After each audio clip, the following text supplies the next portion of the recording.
Disclaimer: ang sumusunod na kwento ay naglalaman ng mga kathang-isip lamang na elemento at nilayon para sa mga layunin ng entertainment lamang. Anumang pagkakahawig sa mga aktwal na tao, buhay o patay, o totoong pangyayari ay nagkataon lamang. Ang mga pangyayaring inilalarawan sa kwentong ito ay gawa ng imahinasyon ng may akda at hindi dapat bigyang kahulugan na sumasalamin sa katotohanan sa anumang paraan. Sa nayon na nababalutan ng niyebe ng Bren, madalas nadala ng malamig na hangin ang mga bulong ng nakakatakot. Ang kagubatan na nakapalibot sa nayon ay sinasabing pinagmumultuhan ng isang halimaw na lobo, isang nilalang na may mga mata na kumikinang na parang mga sulo at balahibo na mas maitim kaysa sa pinakamalalim na gabi.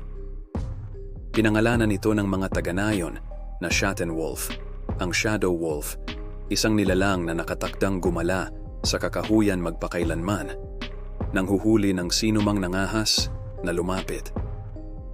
Isang napakahirap na taglamig, isang batang mangangaso na nagngangalang Elias ang dumating sa Brenfeld, na masigasig na gumawa ng pangalan para sa kanyang sarili. Narinig niya ang tungkol sa Schattenwolf, ngunit binaliwala ang mga ito bilang mga pamahiin lamang. Pamahiin, wala nang iba pa. Ipapakita ko sa kanila lahat. Marami ang nakipagsapalaran sa kakahuyan na yon, Elias. Walang nakabalik.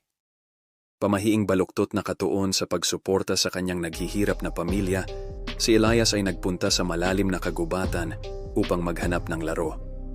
Habang sinusubaybayan ang isang usa sa mga punong nababalutan ng niyebe, kakaibang tumahimik ang kagubatan. Ang tanging ingay ay ang langut-ngot ng kanyang bota sa niyebe at ang mabilis na pagtibok ng kanyang puso. Pagsapit ng takipsilim, napagtanto ni Elias na siya ay nawala. Ang mga puno ay lumilitaw na kinulong siya. Ang kanilang mga baluktot na sanga ay naghahagis ng nakakatakot na mga anino sa niyebe. Nang magsimula na ang gulat, nakarinig siya ng mahina at nakakatakot na ungol.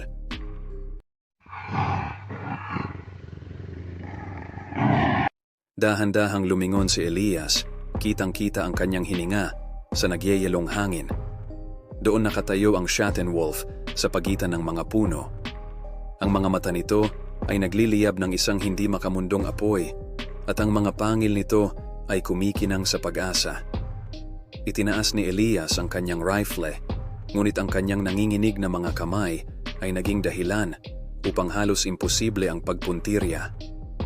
What the hell? Lumapit ang lobo. Nanginginig ang mga buto ni Elias.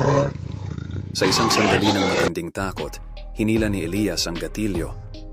Ang putok ay umalingaw-ngaw sa kagubatan, ngunit ang lobo ay nanatiling hindi nagagambala. Sinuntok siya nito, natumba ang rifle mula sa kanyang mga kamay at iniipit siya sa lupa. Napawi sa dilim ang mga hiyawan ni Elias habang kinukulong ng mga panga ng lobo ang kanyang lalamunan. Lumipas ang mga araw, at nang hindi bumalik si Elias, nag-organisa ang mga taga-nayon ng isang search party. Natuklasan nila ang kanyang rifle, itinapon at nabasag, at sinundan ang kanyang mga landas sa malalim na kagubatan.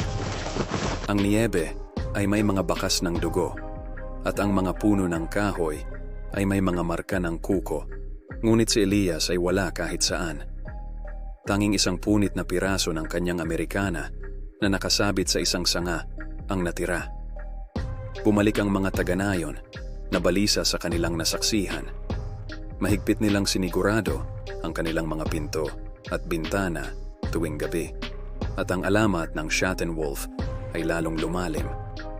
Ang ilan ay nagsabi na si Elias ay sumanib sa kagubatan, isa pang nawawalang kaluluwa na kinuha ng halimaw. Ang iba ay nagbubulungan na naririnig pa rin nila ang kanyang mga iyak sa hangin, isang pag-iingat sa sino mang humahamon sa mga anino. Makalipas ang ilang taon, isang pangkat ng mga mangangaso mula sa isang malayong bayan ang dumating sa Brenfeld, na naakit ng mga kwento ng maalamat na lobo. Sila ay may karanasan at mahusay na armado, tiwala sa kanilang kagalingan upang pabagsakin ang anumang nilalang. Ang mga taga-nayon, pagod at natatakot, ay sinubukang pigilan sila, ngunit ang kanilang mga alerto ay hindi pinansin. Mag-ingat dahil ang Schattenwolf ay hindi nagpapakita ng awa. Isa-isang naglaho ang mga mangangaso sa kagubatan. Ang kanilang kabangisan ay mabilis na napalitan ng takot. Gabi-gabi, naririnig ng mga taga-nayon ang kanilang galit na hiyawan na umalingaw-ngaw sa dilim hanggang sa muling nanaig ang katahimikan. Ang Schattenwolf ay nag-claim ng mas maraming biktima at ang kwento nito ay pinalaki. Hanggang ngayon, tinatanggihan ng mga tao ng Brenfeld na talakayin ang Shadow Wolf. Pinag-iingat nila ang kanilang mga anak na huwag maglibot ng napakalalim sa kagubatan para parangalan ang sinaunang sumpa na bumabagabag sa kanilang tahanan. Huwag kailanman maliligaw sa kagubatan. Igalang ang sumpang bumabagabag sa ating tahanan. At sa napakalamig, walang buwan na mga gabi, kapag ang hangin ay umuungol sa mga puno, sinasabi nila na makikita mo pa rin ang ningning ng mga mata nito, nagmamasid, naghihintay sa susunod na kaluluwa na madapa sa kanyang nasasakupan. Salamat sa pagpapahintulot sa amin na akitin ang iyong imahinasyon, pakiligin ang iyong mga pandama, at dalhin ka sa mga mundong parehong hindi ka panipaniwala at nakakatakot. Ang iyong feedback, komento, at pakikipag-ugnayan ay nagbibigay inspirasyon sa amin na patuloy na itulak ang mga hangganan ng pagkukwento at upang lumikha ng nilalaman na sumasalamin sa iyo sa malalim at visceral na antas.